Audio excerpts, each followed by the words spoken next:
The name of the team is the Chicago Cockroaches, and the name of the league is the Shoeless Joe League.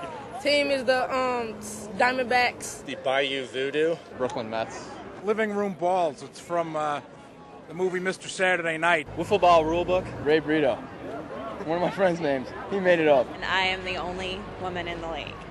My league is Northside, and I play because I love it. I really do love the team that I've developed, and, hopefully this is the year of the Chicago Cockroaches.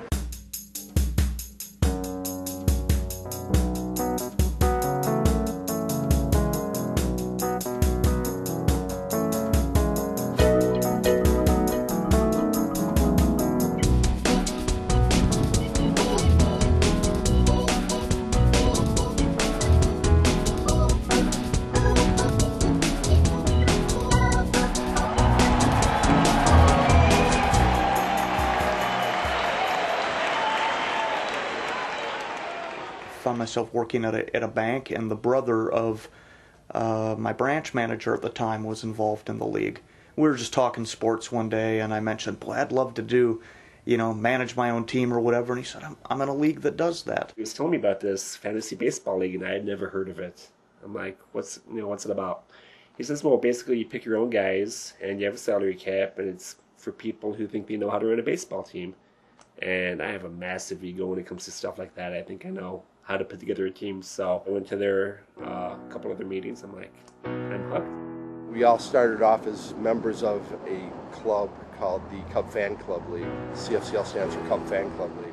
I had gone into Crocs and Brentanos, and whenever I was in the store, I would always check out the baseball section.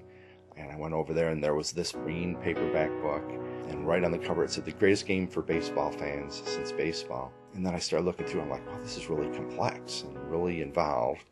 And I almost didn't buy it because I thought, well, I would never do something like this. I had this idea on a plane flying from Hartford, Connecticut to Austin, Texas. And I was involved with a group of people who had lunch once a month on East 52nd Street, a restaurant called La Rotisserie Baseball. And there, 3 or 4 of them responded very positively. And then I called Bob Sklar, and he brought in Glenn, and then suddenly, boom, we had 9 guys in Valerie Salambier, and we started it. And it just was amazing how it took off. This became a mind game of huge proportions, and it was about killing them. It wasn't so much about making sure your team was the best team. Yeah, of course, that was the goal. But the reality was you wanted to screw the Okran Fanokis. The greatest joy is not your achievement, but the suffering of others. That line when you open the box score and you see, 1/3 of an inning, 8 hits, 3 walks, 9 runs, and you think, who owns him? I think I'll give him a call. The owner of a rotisserie team and the general manager of a baseball team, they have to be able to appraise talent. They have to know how to put together a lineup. They have to know how to use money. They have to keep a poker face. They have to take advantage of their colleague competitors. They have to, if you play in a league that has keepers that goes from season to season, you have to guess where a player is in his career arc. Is he on the way up? Is he on the way down? For all we like to convince ourselves that all this hard work is going to pay off, it's not going to prevent, you going down, down, down when somebody breaks a leg, a pitcher goes on the DL with an arm all year, or some guy just completely has an off season.